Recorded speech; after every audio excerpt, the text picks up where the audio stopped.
In the April 2022 General Conference, President Nelson gave a talk about spiritual momentum. In physics, momentum is equal to mass times velocity. I think when we are trying to build up or regain our spiritual momentum, we tend to focus on the velocity.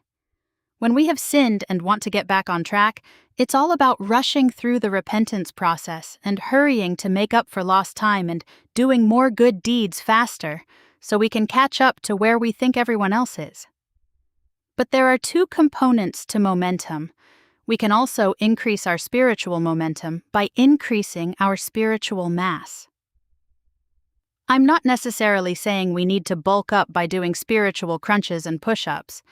I think a great way to increase our spiritual mass, and thus our spiritual momentum, is to focus on integrating more of our life in a consistent direction.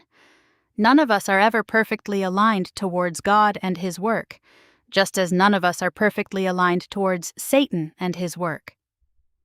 I have often thought that the danger in trying to serve two masters is that we would get pulled apart. But I think even worse than that is the fact that when we attempt to serve two masters, we have zero momentum.